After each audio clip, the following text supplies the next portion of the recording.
नि सा गा पनि पनि धा पा पद पद गा नि ध सा नि सा गा पनि पनि धा पा पद पद गा नि ध सा ही गाथा अस्तित्वाची शौर्याची पराक्रमाची ही गाथा अस्तित्वाची शौर्याची पराक्रमाची या मातीमधल्या कणाकणातील मौल्यवान रत्नांची या मातीमधल्या कणाकणातील मौल्यवान रत्नांची कर्तृत्व इथे गगनाला भिडे परिमोल जाणून घेऊ व्यक्तिविशेष नमस्कार. रेडिओ MPSC गुरुमध्ये मी आर्य गाविका सगळ्यांचे स्वागत करते आजच्या व्यक्तिविशेष या कार्यक्रमात. मित्रांनो, आजचे व्यक्तिविशेष आहे महाराणी ताराबाई. महाराष्ट्राचा गौरवशाली शिव इतिहास घडला तो सह्याद्रीच्या साक्षीने. सह्याद्रीचे कंठर कडे, गड, किल्ले, बुरुज आजही शिवाजी महाराज आणि स्वराज्याच्या इतिहासासाठी साक्ष देतात. इतिहास नुसताच घडत गेला नाही तर तो विविध पैलूंनी समृद्ध होत गेला. इतिहास घडला तो कर्त्या व्यक्तींच्या कर्तृत्वावर. त्यात कर्त्या स्त्रियांचा देखील सहभाग होता आणि अशीच एक कर्तबगार स्त्री होती कोल्हापूरच्या छत्रपती घराण्याच्या संस्थापिका आणि शिवाजी महाराजांचे पुत्र महाराज राजाराम यांच्या धर्मपत्नी महाराणी ताराबाई. कोल्हापूरच्या छत्रपतींच्या गादीची संस्थापिका, शिवाजी महाराजांची सून, राजारामाची बायको व हंबीरराव मोहिते यांची मुलगी म्हणजे महाराणी ताराबाई. 1683 ते 84च्या सुमारास त्यांचे राजारामाशी लग्न झाले. मोगलांचा रायगडास वेढा पडला असताना जिंजीला जाण्यासाठी 5 एप्रिल 1689 रोजी ताराबाईंनी राजारामाबरोबर रायगड किल्ला सोडला. राजाराम जिंजीला गेल्यानंतर ताराबाई व त्यांच्या इतर सवती रामचंद्र निळकंठांच्या योजनेप्रमाणे मोगलांचा पाठलाग चुकवत विशाळगड व इतर काही गडांवर काही वर्षे राहिल्या. रामचंद्र पंतांच्या सहवासात ताराबाईला मुलकी व लष्करी व्यवहाराची माहिती झाली. ताराबाई, राजसबाई आणि अंबिकाबाई 1694 जिंजीला पोहोचल्या. 9 जून 1696 ताराबाईंना मुलगा झाला. त्याचे नाव ठेवले महाराज शिवाजी. राजाराम जिंजीहून निसटल्यानंतर ताराबाई आणि त्यांचे नातेवाईक जुल्फिकार खानाच्या तावडीत सापडले आणि त्यांना जुल्फिकार खानाने मोगली सैन्यातील शिर्के व मोहिते या सरदारांच्या स्वाधीन केले. त्यांनी ताराबाई व त्यांच्या नातेवाईकांना महाराष्ट्रात सुखरूप पोचवले. 2 मार्च 1700 रोजी राजाराम यांचा मृत्यू झाला.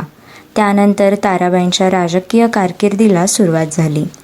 शाहू मुघलांच्या कैदेत असल्याचा फायदा घेऊन ताराबाई आपल्या मुलाचा हक्क राष्ट्रपतींच्या गादीवर सांगू लागल्या.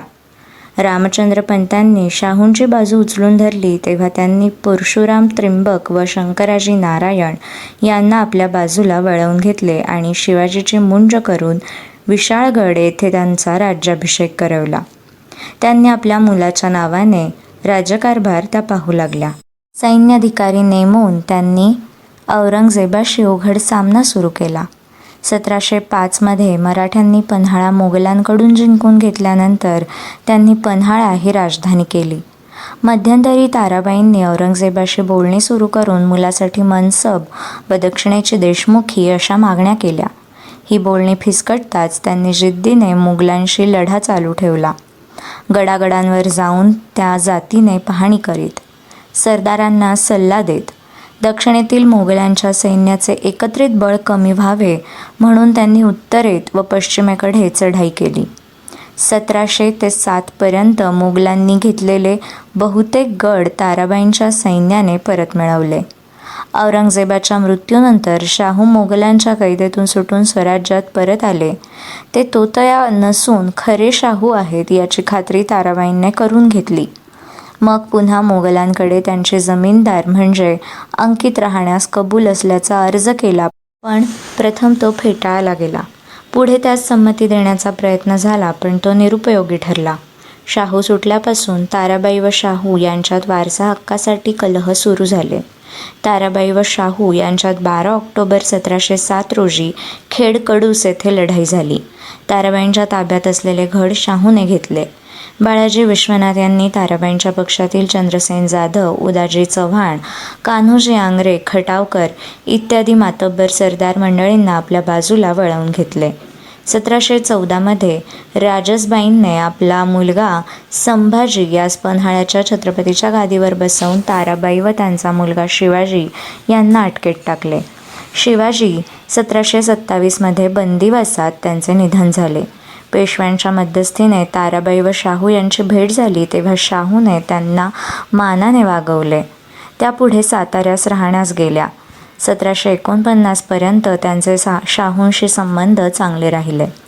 आपला नातू रामराजा यास दत्तक घ्यावे म्हणून त्यांनी शाहूंचे मन वळवले. शाहूंच्या मृत्यूनंतर बाळाजी बाजीरावने रामराजाला सातारच्या गादीवर बसवले. त्याला आपल्या हातातले बाहुले करून सर्व सत्ता स्वतःच्या हाताने घेण्याचा त्यांनी प्रयत्न केला. रामराजा पेशव्यांच्या सल्ल्याने वागतो हे पाहताच त्यांनी तो खरा वारसदार नाही असे जाहीर करून एक नवीनच प्रश्न उपस्थित केला. त्या रामराजास त्रास देत. 1750 साताऱ्यास असता त्यांनी रामराजास कैदेत टाकले.